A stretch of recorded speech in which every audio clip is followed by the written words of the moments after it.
नमस्कार, मी पंजाब डक. आज आहे 11 जुलै 2026. आजपासूनचा महाराष्ट्रातील शेतकऱ्याला एक अंदाज देणार आहे. राज्यातलं परिस्थिती बघितल्याच्या नंतर आपण म्हटलं होतं ना, राज्यात 10 तारखेच्या नंतर 11 पासून चांगलं सूर्यदर्शन होईल. तर 11 तारखेला चांगलं राज्यात सूर्यदर्शन झालं आणि वारं देखील सुटलेलं आहे. मग राज्यात आता पाऊस कधी येणार आहे, तर खास करून आज मुद्दामून त्याच्यासाठी अंदाज देणार आहे. राज्यामध्ये आता 11, 12, 13, 14पर्यंत असं चांगलं सूर्यदर्शन राहणार आहे. वारं देखील सुटन, म्हणून हे अंदाज लक्षात यायचा. त्याच्यानंतर 15 तारखेच्या नंतर 16 तारखेपासून राज्यात थोडाफार पावसाला सुरुवात होणार आहे. म्हणजे तुरळक ठिकाणी 16च्या नंतर म्हणजे 16 जुलैपासून 16, 17, 18, 19 दरम्यान राज्यामध्ये तुरळक ठिकाणी विखुरलेल्या स्वरूपाचा भाग बदलत पावसाला सुरुवात होणार आहे. म्हणून हे अंदाज लक्षात यायचा. तो पाऊस सर्वदूर पडणार नाही. फक्त काय झालेलं आहे, हे 4 दिवस जे पाऊस थांबन म्हणजे 14, 15 तारखेपर्यंत, ते 16 तारखेला मात्र परत सुरू होणार आहे. म्हणून हा अंदाज लक्षात यायचा. त्याच्यानंतर पुन्हा काय परिस्थिती राहणार आहे, तर त्यानंतर काय परिस्थिती राहणार आहे, त्याच्यानंतर राज्यातल्या सर्व शेतकऱ्याला सांगू इच्छितो की राज्यामध्ये 21 जुलैपासून ते 5 ऑगस्टपर्यंत म्हणजे चांगला जोराचा पाऊस पडणार आहे. मग ते दररोज वेगवेगळ्या भागात पडणार आहे. मग 21 जुलैच्या नंतर सगळ्यात जास्त जसं मुंबईला पाऊस पडला ना, आता मुंबई, पुणे, नाशिक, आता नंबर आहे विदर्भाचा. आता 14 जिल्ह्याचा नंबर आहे.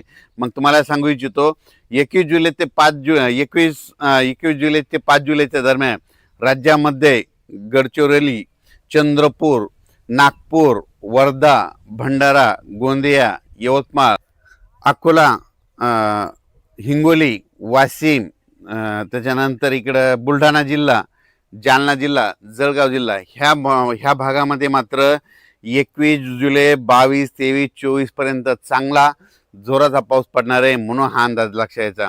जसं मुंबईकडे पाऊस पडला तसा काय होणार आहे, नागपूरकडं, वर्ध्याकडं, भंडारा, त्याच्यावर चंद्रपूर, यवतमाळ, हिंगोली, अमरावती ह्या पट्ट्यामध्ये काय होणार आहे, म्हणजे शेवटच्या आठवड्यात चांगला पाऊस येणार आहे. म्हणून हे विदर्भात, पूर्व विदर्भातल्या शेतकऱ्यांनी अंदाज लक्षात घ्यायचा.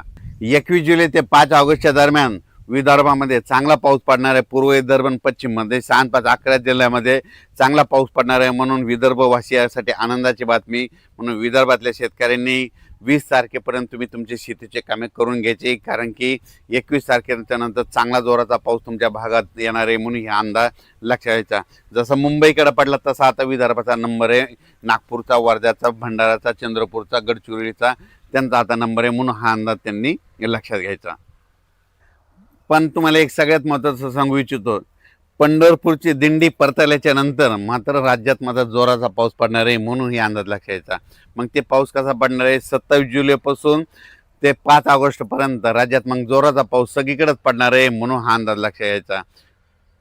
त्याच्यानंतर सांगायचं झालं तर अहिल्यानगर जिल्हा, पुणे जिल्हा, नाशिक जिल्हा, तिकडं काय होणार आहे, 21 तारखेच्या नंतर चांगला पावसाला सुरुवात होईल आणि सरी मात्र पुणेकडं तिकडं सुरू होतील. म्हणून हे अंदाज लक्षात यायचा.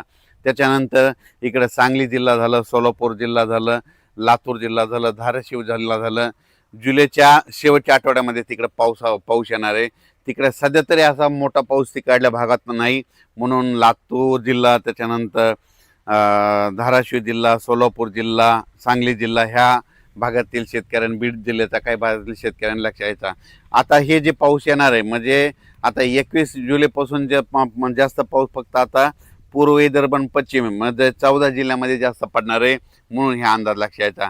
त्याच्यानंतर यात्रा परतल्याच्या नंतर मात्र महाराष्ट्रामध्ये सगळीकडे जोराचा पाऊस पडणार आहे. म्हणून हा अंदाज लक्षात यायचा. म्हणजे 27 जुलैच्या नंतर राज्यात मग 27 जुलै ते 5 ऑगस्टच्या दरम्यान मग राज्यात सगळीकडे जोराचा पाऊस राहील. म्हणून हा अंदाज लक्षात घ्यायचा.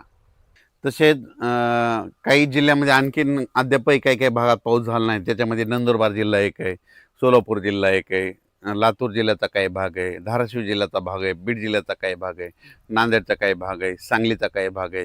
त्या भागात मात्र 21 जुलैपासून ते 5 जुलैच्या दरम्यान तिकडं देखील दररोज वेगवेगळ्या भाग 21 जुलै ते 5 ऑगस्टच्या दरम्यान तिकडं देखील त्या भागात पाऊस पडेल आणि त्यांच्या देखील पेरण्या होणार आहेत. म्हणून हा अंदाज लक्षात यायचा. नंदुरबार जिल्ह्यात देखील आता ह्या 15-16च्या दरम्यान म्हणजे 16-17च्या दरम्यान नंदुरबार जिल्ह्यात देखील पावसाला सुरुवात होणार आहे. म्हणून ह्या नंदुरबार जिल्ह्यासाठी आनंदाची बातमी.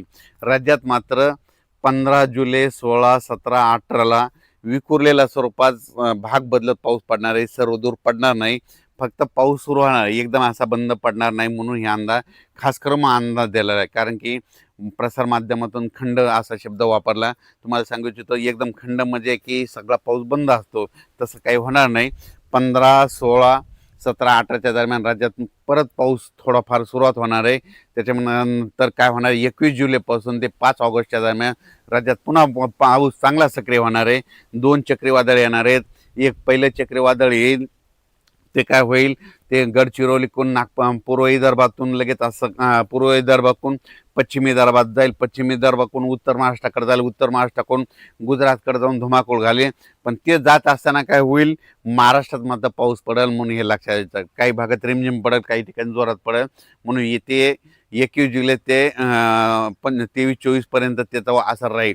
त्याच्यानंतर परत एकदा पुन्हा एक आणखीन पाठीमागून एक लो प्रेशर तयार होईल आणि त्याचा पाऊस पुन्हा काय होईल, 27 जुलैच्या नंतर ते 27 जुलै ते 5 ऑगस्टच्या दरम्यान ते पाऊस येईल.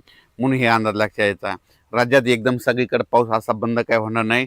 राज्यात फक्त 4 दिवस म्हणजे आज 11, 12, 13, 14 पर्यंत राज्यात चांगलं उन्हाची तीव्रता वाढेल आणि आता वारं जोरात सुटेल म्हणून हा अंदाज लक्षात घ्यायचा. त्या भागात अद्यापही पाऊस झाला नाही, त्या भागात मात्र 21 जुलै ते 5 ऑगस्टच्या दरम्यान पाऊस पडेल आणि त्यांची देखील पेरण्या होतील म्हणून हा अंदाज शेतकऱ्यांनी लक्षात घ्यायचा. अचानक वातावरण